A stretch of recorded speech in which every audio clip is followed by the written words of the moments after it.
invitado de excepción, en síntesis, al doctor Jorge Subero Isa, expresidente de la Suprema Corte de Justicia. Bienvenido, doctor. ¿Cómo está usted? Muy bien, muchas gracias por la invitación a ustedes. Bienvenido, doctor. Magistrado, para nosotros es más que un honor tener una personalidad de su nivel en nuestro programa. Nosotros nos especializamos los miércoles en síntesis, en tratar temas jurídicos, legales y jurídicos. Y tener a la persona, el protagonista de la transición de la justicia dominicana y de la transformación del Poder Judicial en nuestro programa es de verdad un honor. Magistrado, usted fue presidente de la Suprema Corte de Justicia por 14 años, ¿verdad? Sí. Luego de esa amplia experiencia, en la actualidad, ¿cuál es el panorama del Poder Judicial? ¿Cómo usted ve el desenvolvimiento actual del Poder Judicial luego de algunos años fuera de él en este momento? Yo he tenido por norma, y no voy a hacer la excepción en esta ocasión, de no abocarme a realizar ningún proceso de evaluación de lo que fue el poder o de lo que es el Poder Judicial con posterioridad a mi salida, por un asunto no solamente de prudencia, sino ético. Sí. Yo considero que, lo dije en muchas ocasiones, que no me iba a referir nunca a nada de lo que ocurriera a lo interno del Poder Judicial. Lo único que me preocupa es que durante 14 años la agenda de los partidos políticos nunca estuvo presente la reforma judicial, contrario a lo que ocurría con anterioridad al año 1997. Con anterioridad al año 1997, todos los programas de los partidos políticos de la República Dominicana, un punto muy importante de su agenda de trabajo era la reforma judicial. Del 97 hasta el año 2011, en que yo salí, es un tema que salió del ámbito de los partidos políticos. Sin embargo, en la actualidad ha habido algunos cuestionamientos de la iglesia, del sector empresarial, de grupos importantes, lo cual puede mover, si no a preocupación, a reflexión. ¿Qué es lo que está pasando? Nosotros dejamos la estructura para que el Poder Judicial siguiera transitando el camino de reforma judicial que se inició en el año 1997. Esto es muy importante porque, a pesar de que fue en el año 1994, producto de la crisis electoral que se produjo ese año, donde se modificó la Constitución de la República, se hicieron cambios muy importantes, pasando la designación de los jueces de la Suprema Corte de Justicia al Consejo Nacional de la Magistratura y otras reformas más. Solamente fue en el año 1997 donde el presidente Leonel Fernández decidió convocar al Consejo y ahí se designó aquella Suprema Corte de Justicia. Nosotros dejamos la estructura, repito, dejamos las bases, la Escuela Nacional de la Judicatura, que es la escuela judicial, es la fragua donde deben de formarse y se están formando antes y en la actualidad los jueces de todo el país. Yo no soy el más llamado, o sea, cualquier opinión que yo pueda vertir en un sentido o en otro se puede ver como una parte interesada. Magistrado, para aclarar al público, los jueces se forman en términos obligatorios para ser de carrera en una escuela, la Escuela Nacional de la Magistratura. ¿Los ministerios públicos también se forman en una escuela? Sí, ellos tienen su propia escuela. Es importante la pregunta porque en sus inicios la Escuela Nacional de la Judicatura era Escuela Nacional de la Magistratura con la intención de formar al mismo tiempo los miembros del Ministerio Público y de la Judicatura Nacional. Por razones que no vale la pena ahora enumerar, eso no fue posible. Incluso nosotros en la Escuela Nacional de la Judicatura al principio organizamos programas comunes de capacitación y de formación del Ministerio Público y de los jueces, pero hubo un momento que no fue posible. De ahí surgió la Escuela Nacional del Ministerio Público, que se creó en tiempo del procurador Virgilio Bello Rosa, sí, mediante una resolución porque el procurador de esa época me pidió a mí que hablara con el presidente Hipólito Mejía para que se hiciera lo mismo que se estableciera mediante un decreto la escuela del Ministerio Público. Yo hablé con el presidente Hipólito Mejía y inmediatamente se dictó el decreto. O sea, en la actualidad hay una dualidad de formación, que son la Escuela Nacional de la Judicatura para los jueces y la Escuela Nacional del Ministerio Público para el Ministerio Público. En ambos programas de formación, o sea, se están llevando a cabo, y tanto en el Ministerio Público como en la Judicatura, en respectivos ámbitos, están surgiendo de las respectivas escuelas. Entiendo. Magistrado, estos conflictos que uno ve normalmente entre el Ministerio Público y los jueces, ¿por qué se dan? Uno dice que son benignos. ¿Cuál es la situación? Es que las relaciones entre el Ministerio Público y jueces, principalmente en el área penal, que es la fuente natural de esos conflictos, son relaciones de tensión, principalmente después de la vigencia del Código Procesal Penal, donde se redimensionó el papel del Ministerio Público. Hay que recordar que antes del año 2004, que fue la vigencia del Código Procesal Penal, todo lo que tenía que ver,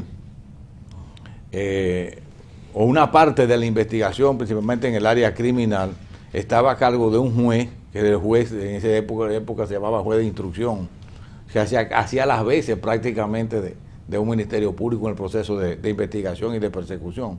Eso se cambió con el Código Procesal Penal. Y entonces todo el grueso realmente de la acusación, de la prueba, de la investigación, está a cargo del Ministerio Público. Entonces, cuando el Ministerio Público, por muchas razones, no presenta una acusación debidamente fundamentada con pruebas idóneas, y cuando hablo con pruebas idóneas es que son pruebas legalmente adquiridas, legalmente obtenidas. Sí. Entonces, muchas veces falla esa acusación y los jueces entienden que no se ha cumplido con el debido proceso de ley. O sea, que no solo las pruebas tengan funciones, sino también que la hayan conseguido de una forma legal. Ese es el punto quizá más importante, porque antes de la vigencia del Código Procesal Penal, la policía y el Ministerio Público no importaba en la forma que obtuvieran las pruebas. O sea, hacían un allanamiento, hacían un cateo, obtenían, sin ninguna autorización, obtenían alguna sustancia controlada u otra cosa, que pudiera ser comprometedor, y los jueces validaban eso. Pero hoy en día una de las garantías que tiene el procesado es precisamente que la prueba obtenida sea regularmente y con la autorización de un juez. Entonces ahí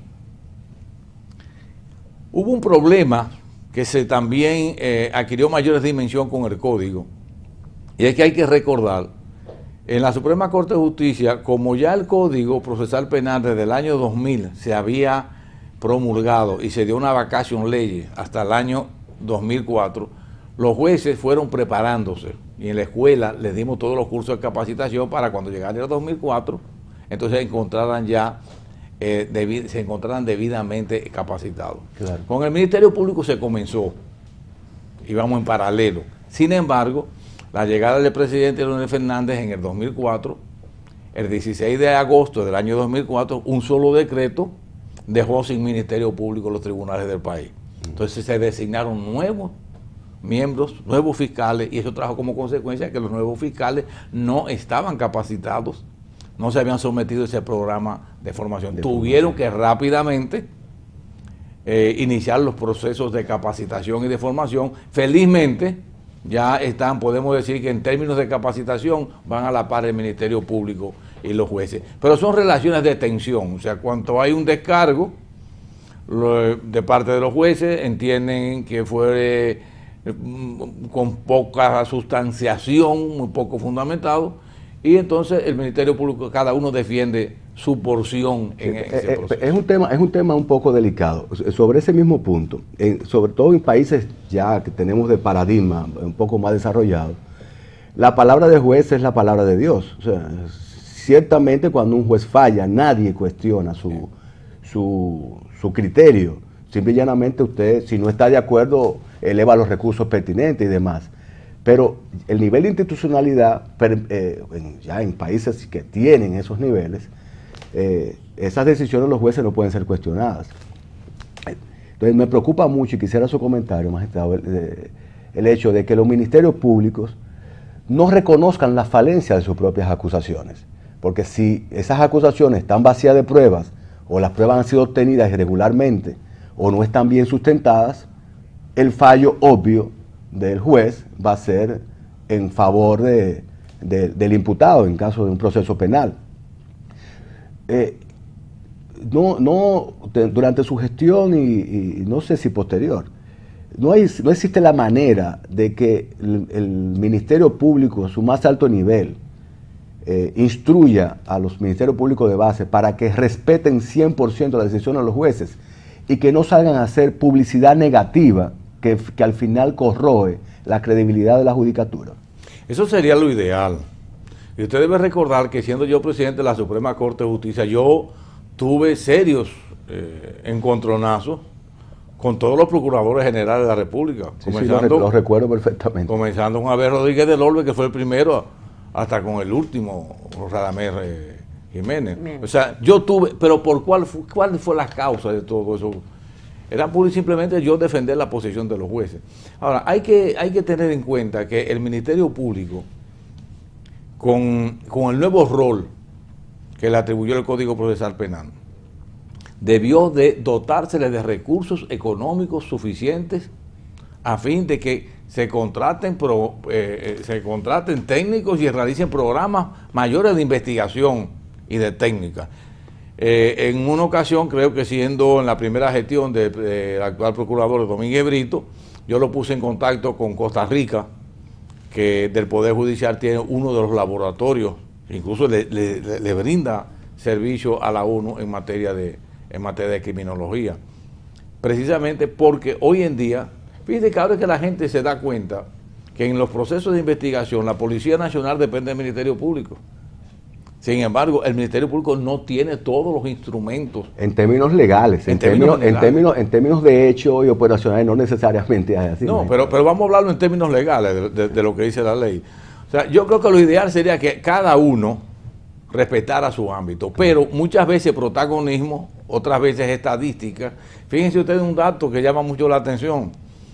Los periódicos muchas veces lo resaltan de esa manera, tomando como base las notas de prensa de la Procuraduría o de cualquier área del Ministerio Público, donde dice, Ministerio Público logra condena por 30 años de 40 años. Bueno, pero debe decir también cuando no lo logra. Claro. O sea, como que es un mérito cuando un juez condena a una persona a 20, 30 años, como que es un logro del Ministerio Público. O sea, es tratando de llevar a la ciudadanía un punto de estadísticas a su favor. Doctor, tenemos los acuerdos de extradición que se dan desde hace años entre República Dominicana en este caso y los Estados Unidos. Pero últimamente vemos que las personas que son extraditadas realizan acuerdos en Estados Unidos con la justicia norteamericana y vienen a la República Dominicana y utilizan sus bienes como que nada pasó. Pasan 3, 4, 5 años con una pena mínima, luego de haber negociado y vienen aquí. ¿Qué se puede hacer para combatir esto? Porque vemos que esta gente viene aquí a usar su dinero y sus bienes que son producto del narcotráfico y de actividades ilícitas. Una situación muy vergonzosa. Entonces, ¿qué usted nos recomienda? ¿Qué podemos hacer en este sentido? Óigame, yo creo que al principio, el primer extraditado que después de la vigencia del Código Procesal Penal, vamos a hablar del primer extraditado judicialmente, que fue después del Código Procesal Penal, que fue Quirino, que fue una decisión de la Cámara Penal de la segunda sala de la Suprema Corte de Justicia. Se estaba cuestionando mucho en esa época si la justicia dominicana tenía la capacidad, la fortaleza suficiente, la independencia necesaria para juzgar a personas con ese tipo de imputación. Y la opinión pública se volcó de que no, de que los tribunales dominicanos o eran temerosos o eran inseguros, no tenían confianza. Y que lo ideal era la justicia norteamericana, la justicia inflexible, la justicia recta. Nosotros siempre tuvimos nuestras dudas, y yo recuerdo que el magistrado Julio Ibarra Ríos, que en paz descanse, Julito siempre se opuso a las extradiciones. decía que estábamos renunciando a un acto de soberanía. Sí. Y que no era cierto que la justicia norteamericana era mejor que la de nosotros. Y nosotros ya sabíamos de esos acuerdos que se podían llegar en la justicia norteamericana, cómo se están llegando a acuerdos en la República Dominicana con el Ministerio Público. O sea, eso es uno de los graves problemas que tiene la extradición. Yo creo que una manera de la extradición sería condicional a que los bienes que hayan sido incautados en la República Dominicana se mantengan. Creo que hay una ley que creo que se denomina de dominio de extinción. Extinción del dominio, que tiene esa finalidad, pero no hay forma todavía de que se apruebe. Porque realmente uno de los requisitos de la extradición es que no haya acusación en la República Dominicana o que se retire. Entonces muchas veces el Estado dominicano, en aras de propiciar la extradición de una persona, retira la acusación penal contra una persona donde evidentemente aquí puede ser renunciando a... Yo dije, y me vanaglorio de decir, durante los 14 años que yo presidí el Poder Judicial de la República Dominicana, yo no conozco ni conocí un Poder Judicial más independiente que el de la República Dominicana. Independiente de los partidos políticos, independientemente del gobierno, independiente de la sociedad civil, independientemente de la iglesia, independientemente del sector empresarial. Yo no conozco uno. Lo bueno o lo malo que hicimos nosotros en la Suprema Corte de Justicia, lo hicimos nosotros a conciencia. Usted menciona estos acuerdos que hasta se realizan aquí, y ahora en uno de estos casos tal vez llegó a la opinión pública de que el Ministerio Público había llegado a un acuerdo, creo que fue con Sobeida, con uno de estos casos, y que luego no se cumplió. ¿Hasta dónde, una cosa son los términos jurídicos, hasta dónde de verdad un Ministerio Público puede realizar un acuerdo con un imputado de un caso y que esto, vamos a hablar en nuestro idioma, lo respete el juez? Porque entonces, ¿esto es legal? ¿Es posible? Hubo una discusión que se trajo a colación a propósito cuando se trató de ejecutar el acuerdo con Sobeida y el Ministerio Público, con el fiscal del distrito específicamente. Era si debía de ser homologado o aprobado ese acuerdo por parte del juez. Con posterioridad a eso, yo no he hecho un estudio si realmente el alegato era legal o no, si se necesita o no ese acuerdo. Lo cierto es que con posterioridad a eso, todos los acuerdos a que haya llegado el Ministerio Público, principalmente aquí en el Distrito Nacional, han sido sometidos a un juez para su validación. Eso le puede quitar un poco de fuerza a las negociaciones que puede tener el Ministerio Público. Sin embargo, lo judicializa porque le da el aval de un juez. El juez tomará en consideración si ese acuerdo se ajustó a los parámetros legales y si es realmente conveniente o no. Yo tuve mis dudas siempre con eso que se llama principio de oportunidad, de esa facultad que tienen los ministerios públicos. Yo pensé que eso debería de ser por etapa, un proceso donde el Ministerio Público fuera madurando un poquito más, pero eso fue lo que el Código Procesal Penal contempló y hay que respetarlo. Con respecto al tema de las extradiciones, magistrado, porque el tema de la ley, el anteproyecto que reposa en el Congreso sobre la extinción de dominio, que es la posibilidad de incautar bienes por una vía inclusive civil a acusados de delitos graves como este. Pero eso es en República Dominicana.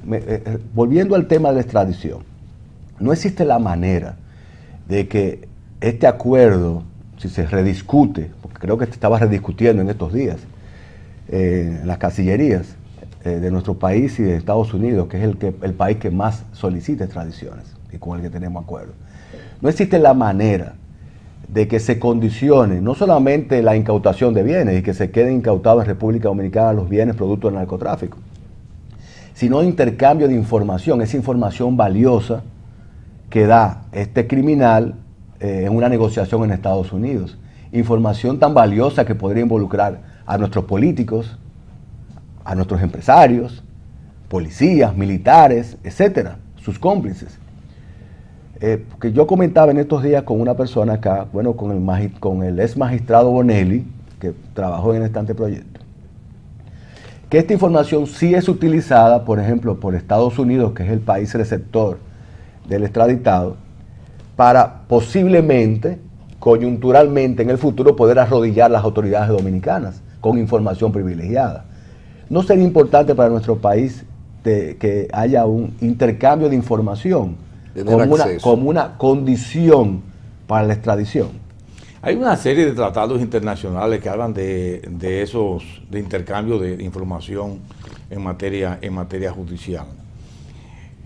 Lo ideal es que de la misma manera que los Estados Unidos o cualquier otro país receptor de la extradición se beneficia de esas informaciones muchas veces confidenciales, la compartan con las autoridades dominicanas.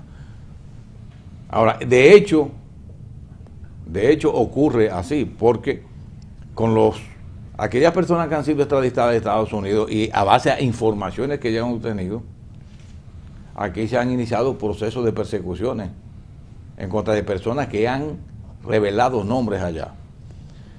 Yo creo que sería conveniente que sea de doble vía esas informaciones, esos canales de informaciones, que en la misma medida que los Estados Unidos se beneficien de obtener de manera privilegiada,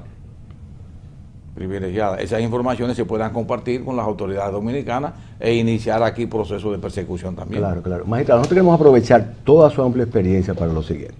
Yo no voy a dejar de decirle magistrado nunca, si usted me permite, o profesor, que en ambos casos usted siempre será magistrado y siempre será profesor. Gracias.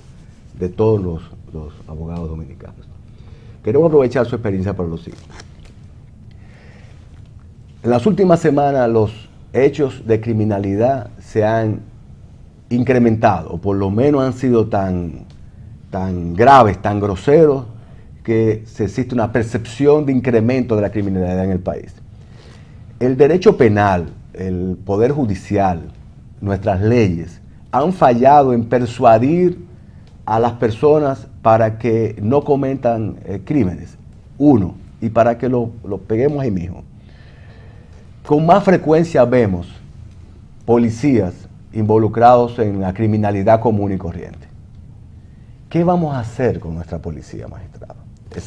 Le combino esas dos preguntas porque recientemente ocurrió el asesinato de una joven periodista en el medio de otro delito, de un robo. Y resultó que 3 de los involucrados eran policías, y uno alistado o es policía. Es una barbaridad, ¿verdad? Esto que ha ocurrido. Entonces, el derecho penal, el poder judicial, nuestras legislaciones no han terminado de persuadir al delito para que no se cometan no se cometan los crímenes.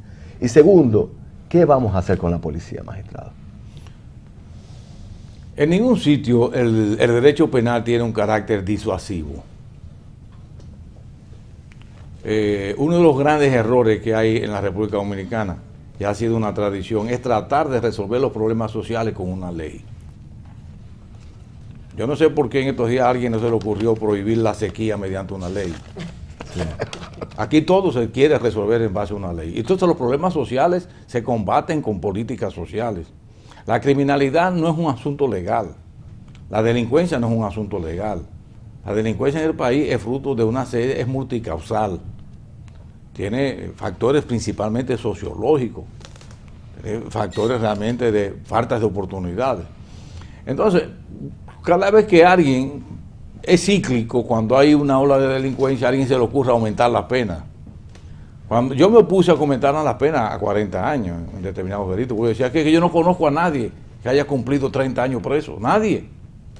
Creo que hubo un caso y cuando cumplió 29 años, que ya lo iban a liberar una persona en La Victoria, dijo, ¿y para qué me van a liberar si yo no tengo familia ni tengo dónde ir? Yo prefiero quedarme aquí, que tengo ya, durante 29 años he hecho una comunidad aquí en La Victoria. Sí.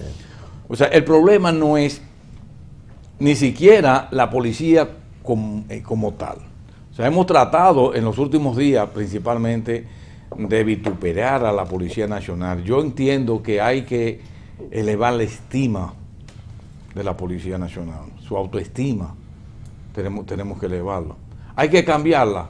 En vez de cambiarla, pero ¿de dónde vamos a traer los nuevos policías con esos mismos salarios? Exactamente. Los vamos a traer del Vaticano. Pero el tema de la policía vinculada a la criminalidad tiene que ver con sus bajos salarios, magistrado. En parte sí, pero no porque ganen eso, sino porque no pueden obtener recursos humanos con esos salarios.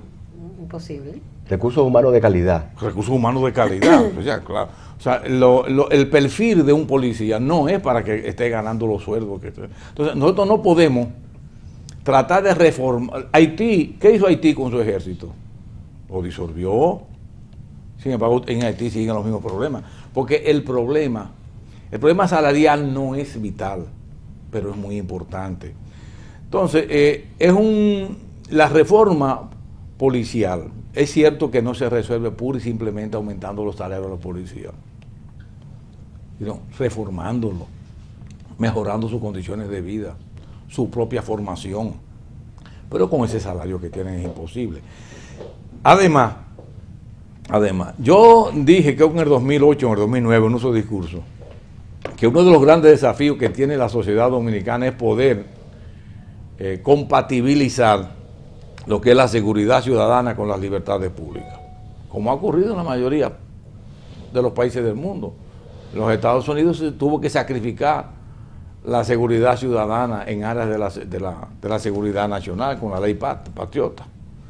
O sea, la Policía Nacional necesita una reforma, pero no es pura y simplemente porque esos policías que estén ahí son malos. Yo creo que más del 90% de los miembros de la Policía Nacional creen en la institución y ejercen su oficio con Nosotros, lealtad. magistrado, entrevistamos hace un par de semanas a un reputado jurista, o más de un jurista, y le tratamos el tema. Y una referencia que hacía uno de ellos, por lo menos, era que en la Policía Nacional, en esta institución, Policía Nacional, había una situación de delincuencia piramidal. No sé, yo en el aire le dije que me lucía una exageración. Piramidal en el sentido de que habían policías de la base cometiendo actos delincuenciales para nutrir a los del medio, y estos a su vez nutrir a los de los niveles superiores. Toda una estructura delincuencial. Uno. Y segundo, decía este jurista, que no había manera que coroneles y generales policiales pudieran justificar tener mansiones, tener carros de lujo, y que le quitaba esto autoridad moral frente a sus subalternos para exigirle que no cometieran actos delincuenciales. ¿Cuál es su opinión al respecto? Sí, pero ¿cuántos son? Es posible que eso ocurra. ¿Y cuánto ocurre también en la carrera civil a nivel ministerial? En la administración pública, ¿cuánto ocurre? O sea, yo creo que esos son los menos, pero decir que hay una estructura criminal en la Policía Nacional, yo me parece que es una exageración, y no tengo absolutamente ningún vínculo. Yo creo que los buenos ejemplos no solamente los dan los jefes de la policía y los altos mandos, sino también en el área civil, en la administración pública. Porque yo puedo decir, yo tuve toda mi escolta durante todo el tiempo y quedaron en peores condiciones económicas que como entraron, como ingresaron, con más rango posiblemente, pero ninguno adquirió mayores bienes, pero porque veían un buen ejemplo y había un compromiso de fe con la institución a la que le estaban sirviendo. Claro. O sea, yo creo que el problema de la Policía Nacional es más de un asunto de capacitación, de tecnificación y de mejores condiciones de vida, no solamente salariales, sino de cualquier otra naturaleza. Magistrado, finalmente, ya nos quedan un par de minutos solamente. ¿Qué nos queda por hacer en República Dominicana en los aspectos jurídicos? Tenemos un andamiaje jurídico importante, ya prácticamente completo. Creo que falta el proyecto de modificación del Código Civil, no sé si ya se aprobó. Se está discutiendo. Y con eso más o menos completamos toda una serie de reformas de la codificación dominicana. ¿Qué nos falta por hacer? ¿Qué usted nos recomienda como país para que echemos hacia adelante? Implementar las leyes que tenemos vigentes y no hacer más leyes. Aquí hay leyes para todo. Nosotros tenemos tratados hasta de energía nuclear. Nosotros tenemos tratados de todo. Nosotros tenemos leyes que prevén, sancionan todo. O sea, yo me conformo con que se implemente, con que se cumplan las disposiciones legales que tenemos vigentes. con una constitución como la de 2010, si esa constitución se cumple, aquí el código, todos los códigos, todas las leyes se pueden tirar al basurero, porque con esa constitución es suficiente si se cumple. ¿Qué ha faltado tradicionalmente en la República Dominicana para el cumplimiento de las leyes? Voluntad política. A partir del momento que se cumplan las leyes en la República Dominicana, todo el mundo vamos a tener que andar muy derecho, y parece que en este país a nadie le interesa, o a muy pocos les interesa andar derecho, porque quizás es mejor andar torcido que derecho. Sobran leyes, y nos faltan los hombres para la aplicación. No hay duda. Demasiadas leyes y pocos hombres que la cumplan. Y pocos hombres que tengan compromiso de país. Aquí todo el mundo lo que quiere es beneficiarse de la posición que ostenta, sin importar que sea político o no político. Por lo pronto tenemos reservas, como usted, para recordarnos que faltan ese tipo de hombres. Por lo menos para recordarlo. Gracias, magistrado. Muchas gracias. Ha sido un honor para nosotros. Estuvo con nosotros el doctor Jorge Subero Isa, un invitado, como dijimos al principio del programa, de lujo para Síntesis. Muchísimas gracias por haber estado con nosotros. Gracias. Me siento muy agradecido este miércoles de comparecer ante la nación en presencia de ustedes. Muchas gracias. Gracias a usted, magistrado. Gracias.